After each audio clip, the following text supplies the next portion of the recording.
caso recentemente no Brasil que nos assombrou. Um estupro coletivo acontecido no estado do Piauí, num lugar pequeno, uma cidade pequena daquele estado empobrecido, ao longo dos anos abandonado pelo governo central. Nesse estupro coletivo, as moças que foram vilipendiadas, que foram estupradas, espancadas, apedrejadas, jogadas de uma ribanceira, inclusive uma delas veio a falecer. Nós tivemos a participação de 4 menores e um senhor de 40 anos, um senhor de maior, que já está preso e já está condenado a mais de 150 anos de cadeia.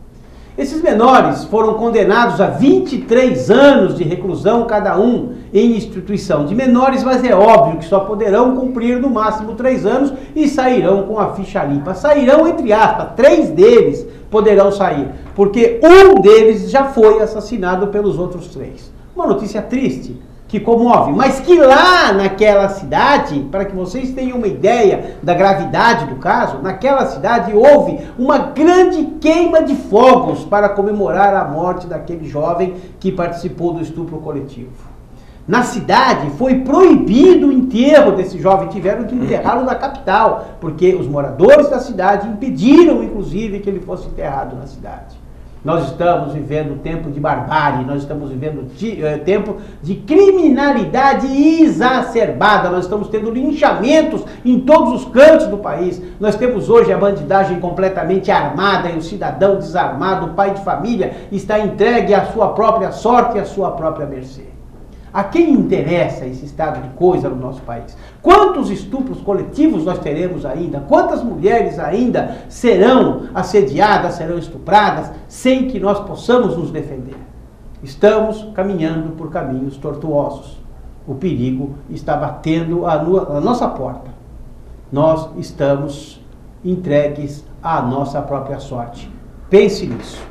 Programa Do Jeito do Jonas. Para você entrar em contato conosco, jonasgreve@ic.com.br, no Facebook.com/Do Jeito do Jonas.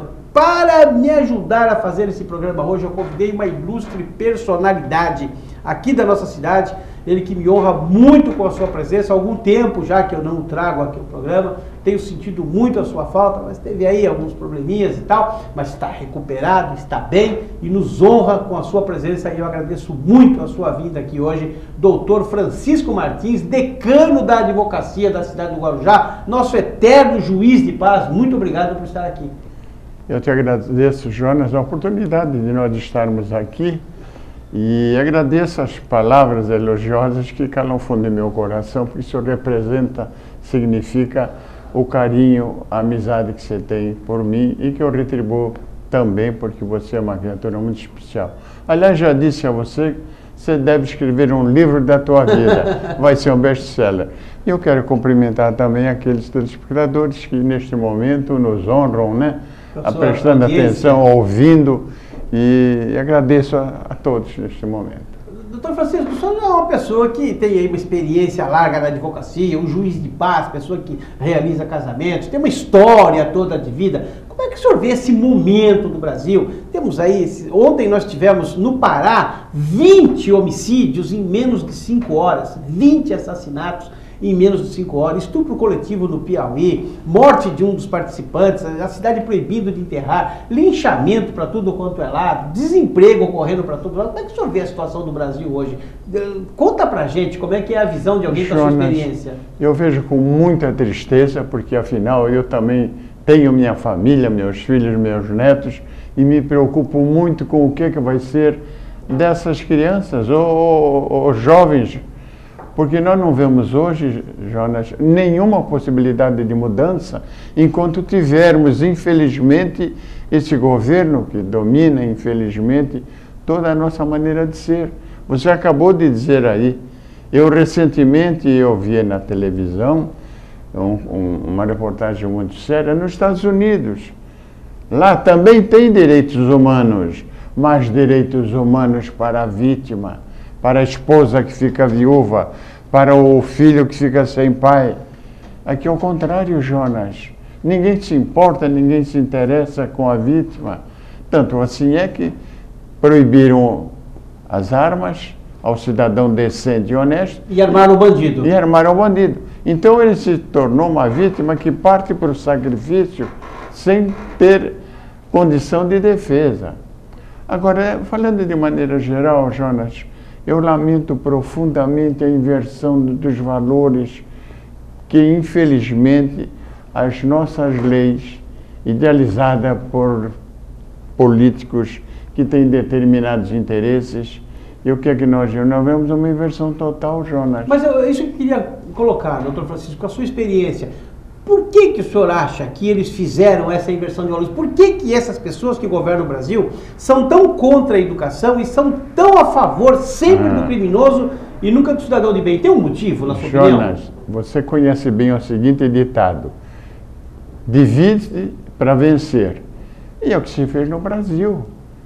Você vê, por exemplo, hoje, uma coisa que eu me ressinto muito, é o direito paterno. Destruíram o cerne da família, já com a intenção de dividir. Quebrando o pátrio poder. Quebraram com o pátrio poder, quer dizer, proibiram ao pai e à mãe de educar os seus filhos, como eu fui educado, e tenho certeza como que nós você educamos também. Nossos filhos. E como nós educamos os nossos filhos. Hoje não. Quer dizer, então foram quebrando todo o alicerce que a família tinha, e de repente o que aconteceu? Nós vemos hoje as pessoas se cuidando estritamente de si, se personalizaram. Recentemente nós tivemos um levantamento a nível mundial feito pela ONU dizendo o seguinte, que mais de 50% das pessoas entrevistadas se tornaram individualistas. Ela quer para ela, agora e tudo que puder. Não importa a família, não importa isto, aquilo, não importa nada. É o mundo do eu. O mundo do eu. É que ela quer ter uma satisfação imediata e pessoal. O dia de amanhã é outro dia. E isso acabou, meu caro, destruindo a família. Você está cansado de ver o que está acontecendo hoje? Assassinatos de pai, de mãe, de irmão, e de uma maneira realmente cruel. Eu acho que nem os animais se tratam dessa maneira. Não, os animais só matam para comer. Não matam por matar. Só o ser humano mata por matar. Mata por prazer de ver a morte do outro, então, de ver o sofrimento do outro. Te digo, Jonas, é preciso que a sociedade do bem venha às ruas realmente e mude tudo isso, Jonas. Porque do contrário eu te pergunto, onde nós vamos parar? Nós somos vítimas fáceis. Haja visto o que vem acontecendo, a ladroagem que existe por aí afora, Jonas, levar o Brasil à falência. O bom nome que o Brasil tinha foi enxovalhado, acabou, Hoje o Brasil mais. não é respeitado em lugar nenhum do mundo mais. Hoje, é o país da corrupção e da safadeza. Hoje é tido como o país da corrupção.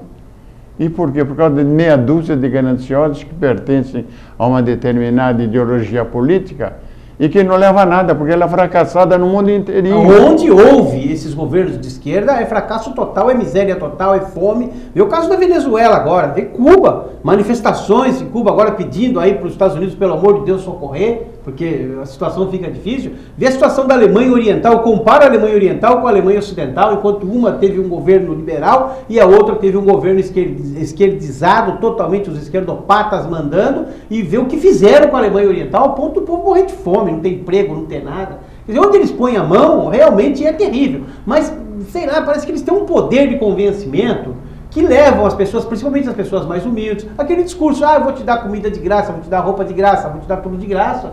E as pessoas gostam, todo mundo joga na loteria porque pensa em ganhar, né, doutor? Claro, ou não? Claro. Agora você veja, Jonas, nos reportamos ao começo da sua pergunta, esses jovens fizeram realmente uma barbaridade. Mas eu te pergunto, como eles cresceram? Que família que eles tinham voltam dele para dar a eles o senso de família, de respeito? Eu acredito que nenhum.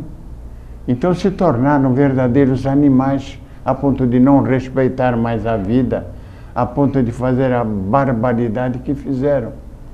Quer dizer, na sua opinião, falta a educação familiar e é isso que leva à criminalidade que nós temos hoje? É um dos principais elementos. Um dos principais elementos. Fora disso, a lei tem que mudar, Jonas. A lei favorece apenas o malfeitor. Sempre? Sempre favoreceu. E o que acontece? A vítima, aquele que é maltratado, aquele que é roubado, furtado, esse cai no esquecimento e fica por isso mesmo. Você está cansado de ver interferência de instituições, né, dentro dos direitos humanos. Eu acho um absurdo. Eu nunca vi a imprensa dizer a comissão e tal, assim. Foi visitar a casa da mãe que perdeu o filho num assalto. Não, mas na casa do assaltante eles vão para dar todo o apoio. É verdade isso. Então, está tudo invertido. E nós que hoje somos ainda a maioria, que temos bom senso, equilíbrio, e que queremos ver a família reconstituída, que queremos ver essa nação, uma nação de igual para todos, mas respeitando-se naturalmente, o padrão de cada situação é de cada um. Não tem como nivelar, Jonas. Se essa instituição, se esse partido pretende nivelar todos, está enganado, não tem como. A própria natureza nos mostra todo dia. Nós somos todos diferentes. Somos todos diferentes. Eu tenho 2 irmãos, eu tenho um irmão e uma irmã. Nós somos todos absolutamente diferentes. Cada um buscou um objetivo na vida, cada um quis ser uma coisa na vida, cada um quis fazer da sua vida aquilo que lhe era mais agradável. Quando vem o Estado e obrigam todos a serem iguais, você não eleva os menores, você rebaixa os maiores. Você tira aquele que tem vontade de progredir, de fazer, de acontecer, de descobrir coisas novas, e você faz com que todo mundo se nivele por baixo. Infelizmente é assim. Então o que é que nós precisamos? Mudar a lei. A lei tem que ser mais responsável, menos conivente. A lei tem que ser realmente um pouquinho mais dura. Mas como é que se faria isso, doutor Francisco? Como é que nós vamos criar um mecanismo? Como é que nós vamos ter um congresso de pessoas que realmente queiram mudar? As pessoas só pensam em ganhar a eleição para ficar rico. Ou eu estou errado? Esse é o grande problema. Você vê que o nosso povo é um povo pacato, é um povo ordeiro, é um povo respeitador, mas ele ainda não sensibilizou, Jonas, com a situação que nós vivemos hoje. Nós não somos donos de mais nada. Tudo que você precisa é um monte de exigência, requerimentos, senha, é isso, é aquilo. Quer dizer, você se tornou um instrumento na mão de uma máquina que não funciona. Uma máquina burocrática completamente falida, que emperra qualquer tipo de vontade que a pessoa tenha de produzir alguma coisa nova, mais ou menos isso? Sem dúvida, é mais ou menos isso. Então você veja, casos como esse, Jonas, que vieram chamar a atenção, deve ocorrer por esse Brasil afora todos os dias. Esse, pela sua crueldade, quer dizer, realmente se destacou, a imprensa veio, deu a cobertura e vai naturalmente exigir o cumprimento da lei. Mas quantos casos... Mas aqueles que são contra a diminuição da maioridade penal, aqueles que são contra que menores de 17, 18 e 16 anos e meio, 17 anos e meio, um dos rapazes, esse que morreu, ele tinha quase 18 anos, faltavam 2 meses. Essas entidades que são a favor da manutenção da lei atual, ninguém se manifestou a favor das meninas que foram estupradas, da família que teve uma filha assassinada. Nenhum deles se manifestou. Ficaram todos calados. Você não viu o governo, por exemplo, federal, que tanto trabalha aí para manter o menor em liberdade depois que ele comete um assassinato ou estupro? Você não viu uma manifestação favorável às vítimas? Não teve. Jonas, eu vou fazer uma pergunta para dar o que pensar a todos que estão ouvindo o programa. Por que as maiores nações deste mundo, as nações que realmente têm poder, as nações que realmente, Jonas, têm o seu poderio, têm o seu povo realmente, por que elas não adotam esse critério? Por que a lei lá, a Inglaterra, por exemplo, quer dizer, os Estados Unidos, recentemente houve uma notícia que uma criança de 3 anos ia ser processada porque pegou uma arma, enfim. Eu acredito até que há um certo exagero nisso. Mas do momento em diante em que você deixa de ser criança para ser um jovem, tem que arcar com a responsabilidade. E tem que ter responsabilidade. Porque ele já sabe o que faz e sabe muito bem. É verdade. Nós vamos parar um pouquinho, vamos a um breve intervalo, mas antes eu quero falar para você de inovar ideias. Inovar ideias, um jeito diferente de resolver os seus problemas para que você tenha qualidade de vida através da comunicação interpessoal. Tudo que você faz é comunicação. Você vai à padaria buscar um pãozinho, é comunicação. Você tem que se comunicar com o balconista. Tudo que você faz, a comunicação está envolvida. Inovar ideias é um jeito de você aprender a melhorar a sua forma de comunicar através da oratória e da postura. O professor Rubens Marcon ministra um curso de oratória e postura para que você conheça, entre em contato com www.inovarideias.com ou agende uma sessão pelo telefone 98161 1121. Eu falei de inovar ideias. Vamos a um breve intervalo comercial. Daqui a pouquinho nós voltamos do jeito do Jonas.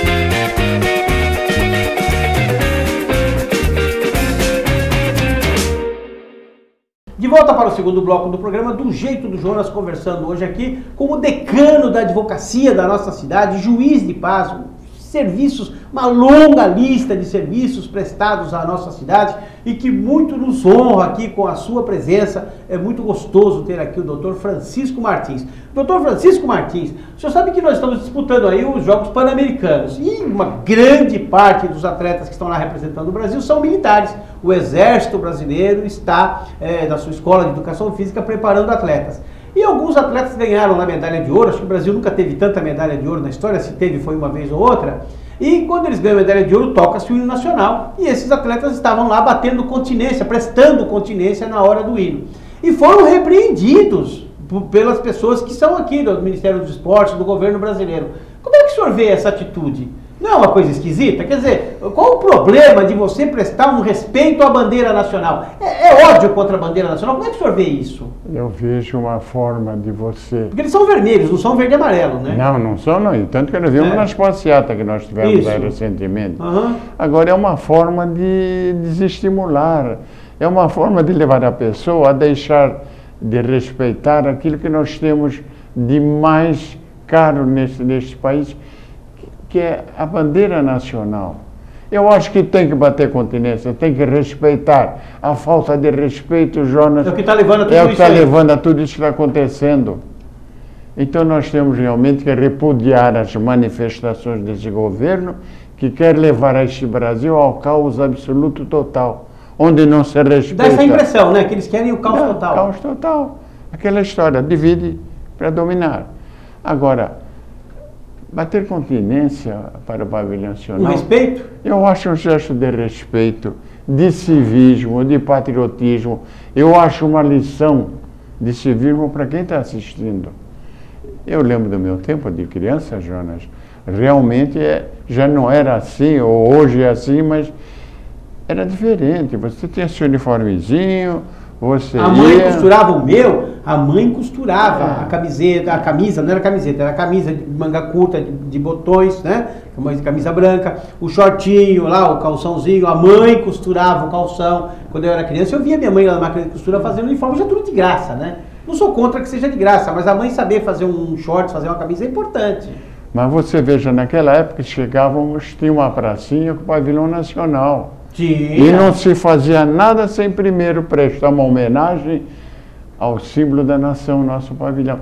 Depois você ia, era um copo de leite, uma banana, um pãozinho, e olha, até hoje... Era uma festa, né? Era uma festa, viu?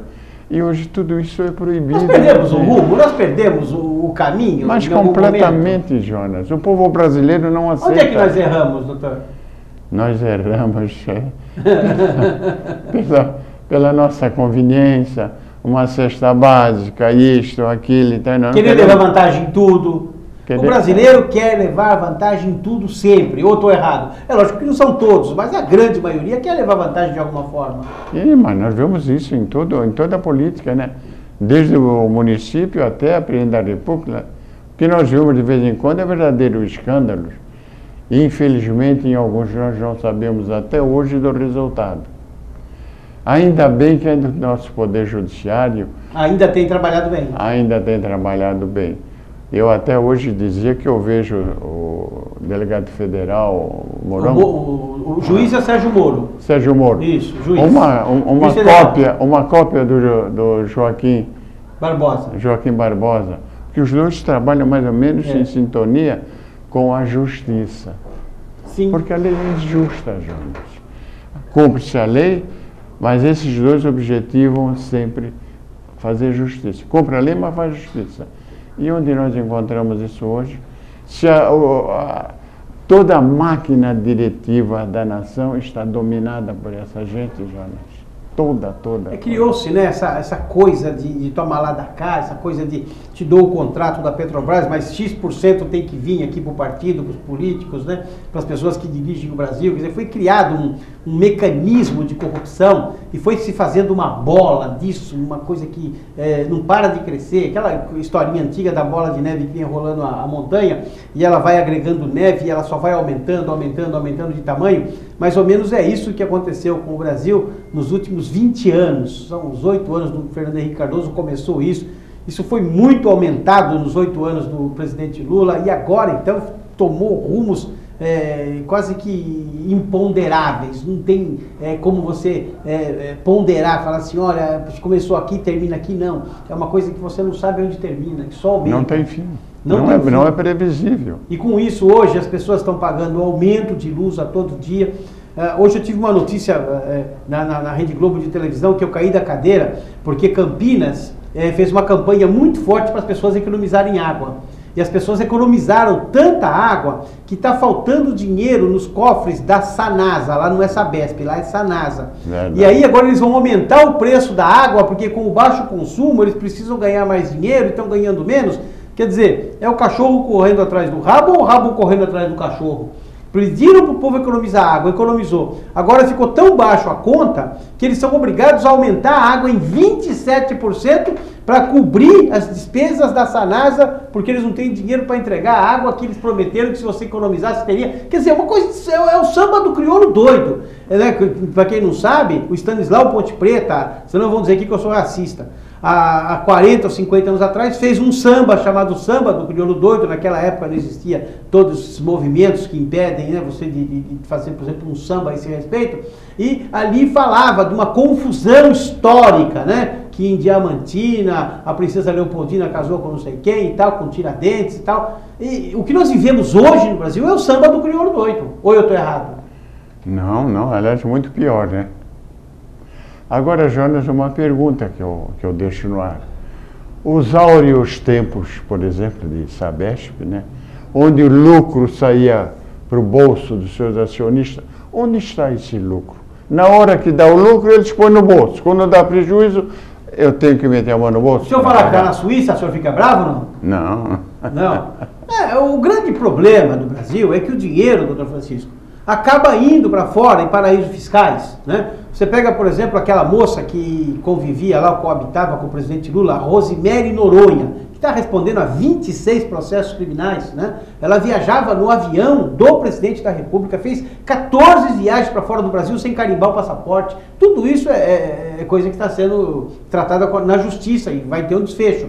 Essa moça saía daqui com malas e malas que ninguém sabe se era roupa suja, se era roupa limpa, se era farinha, se era cocaína, se era dinheiro, alguma coisa tinha lá dentro.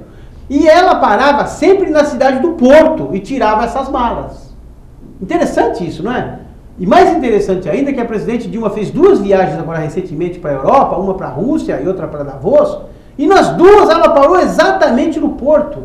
E nas 2 ela não pediu visto, nas 2 ela não carimbou o passaporte, nas 2 ela não avisou a imprensa, não colocou no roteiro que pararia no Porto. Que coisa engraçada! Eu caio da cama com essas notícias. As 2 vezes que a presidente foi para a Europa recentemente, nas 2 ela fez parada na cidade do Porto, Nas duas, não estava na agenda, não estava na rota, no roteiro, não estava para lá. O que tem lá na cidade do Porto, doutor? O senhor sabe?